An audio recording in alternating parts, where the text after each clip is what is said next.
What's up, guys? My name is Ryland Russell. I'm a worship and media arts pastor here in Owasso, Oklahoma. I'm also a freelance videographer doing a little side hustling. And these videos are just going to be things that I'm learning and going to share with you guys. Maybe you'll find them useful. Today, we are talking about stage design on the cheap. Let's go. All right, so if you're watching this video, you're probably somebody who has a stage. Maybe you're a venue, a church, and you need to make your stage look a little bit better, but you don't have a big budget. Well, neither did we. This is what our stage used to look like, and this is what our stage looks like now.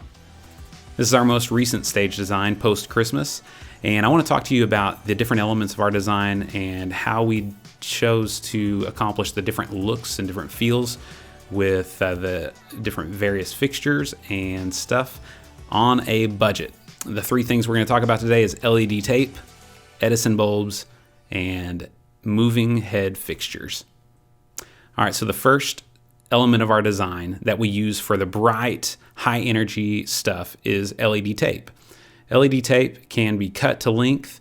It can be stapled to stuff carefully, glued, zip tied, however you want to attach it, and then soldered onto cabling, thermostat wire, and ran into a DMX power supplies.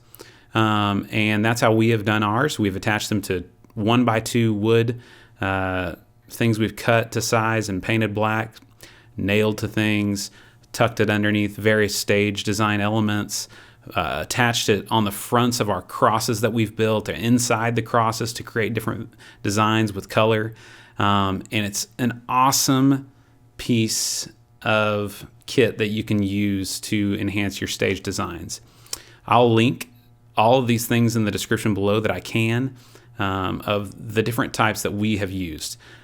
These come in lots of different variations and I would say qualities. So we've found some that we think are good, that have stood the test of time.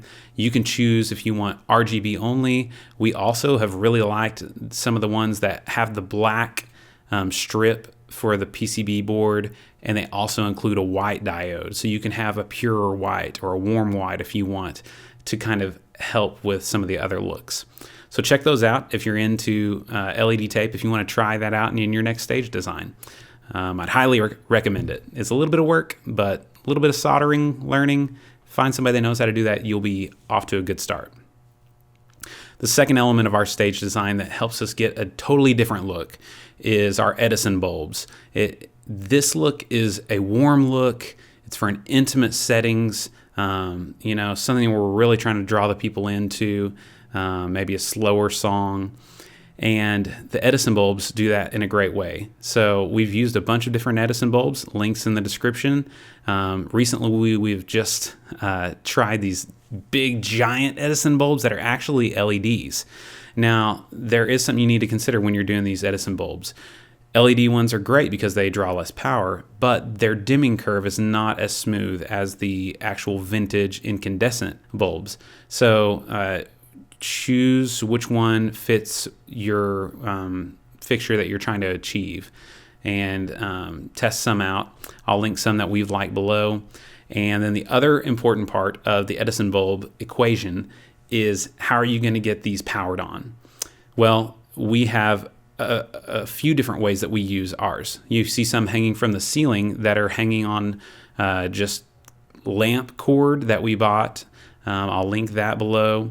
It's just hanging from the ceiling plugged into dimmer packs. We have some all throughout our stage on just different little lamp stands that were cheap ones we bought from Walmart that were black. And then also we have these new fixtures that people call DIY sky pans. Essentially all that the sky pan is, it's a wash tub that you can buy at Home Depot or Lowe's. I think they're like $25, $30 depending on what size you get. Tech Tuesday showed his method. I've seen these done for years. I liked how he spray painted his bronze inside and black on the outside, kind of changed it up, hide it when it's not being used as much. But these are great cheap fixtures that you basically drill a hole wherever you want your light to be mounted at. Ours, we don't have to mount up high because they're actually just sitting on the ground, so we don't have to have a stand for them. We just drilled a hole, connected our little light plug, which is actually just one of those lamp cords. It has washers, and we tightened it down on there and plugged it into a dimmer pack. Not all dimmer packs are created equal.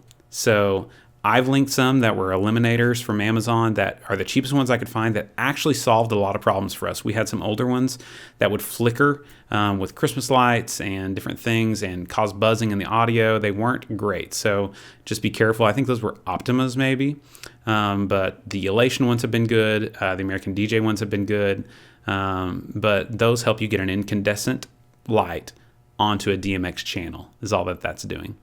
So that is our second element of our stage design. The third is, I'm sure you're familiar with moving heads. We have a bunch of different LED moving heads. We have chosen to stay with the Chauvet line for the most part, and we just stayed in the 255 IRCs. We bought a bunch of those over the years. They've worked great. They're a spot. They're not a high-end fixture, but if you're a smaller venue, you can get away with not having to have the giant most expensive fixtures when it comes to these LED spots. The technology's gotten pretty good. I'll link the 260s that are available now, and they're pretty much the same thing. But we also have just gotten some LED wash zooms that I've really been liking, and they're just an Amazon special. I'll link those below. Test them out, try them out. What we realize is that these are $275, and they're they're imitating a $2,000 light. So we could buy 8 or 9 of these fixtures, by the time we bought one of the others. So if they do fail after a year or two, it's not that big of an investment for us. But they've been another look that you can achieve. So, that's 3 of the things. The last that I would say is you don't necessarily have to invest in any of those things. You could always bounce light off of, scenic things. A lot of people use Coroplast. We've chosen to use things like the aluminum screening that you can buy at Lowe's and Home Depot that's made for windows. We scrunched it up like you've seen before. It catches the light off of just, LED bars or LED pars that you can buy. And then also just stuff like we have a white ceiling that's just a drop ceiling, and we decided we're just going to embrace that for now. We can't change it to black. It's just too expensive, so we'll just bounce color off of it and use that as another big, color plane, basically. The last element of our stage design that I'm going to talk about that is probably one of the most important things is the hazer. You can invest in these moving headlights and stuff, but if you don't have a good hazer, they're not going to look very good. And great haze can take a cheaper light and make it look a lot better, and that's what we've chosen to do. We had an old hazer that wasn't great. It's kind of cloudy, didn't have a good hang time, and after using a DF50, which is an oil-based hazer, we realized how good the lights can look. So we actually just recently moved to an Ultratec Radiance Hazer, and have been really happy with it. The only drawback is that it makes a little bit of noise when it's just sitting on. It's not actually blowing haze, but it's just on powered. So we've set that up on a little DMX switch, basically, so we can turn it on and off when we want to. But great hang time. The lights look great in it. I've not noticed any color hue changing of the whites like some people have said. So I can recommend that for sure. Well, that's about it for this stage design. You can do a lot of great things, do it all for the right reasons. And if you like this video, hit the like button. If you want to subscribe to this channel for more stuff like this, go for it, man. And we'll see you in the next one. God bless.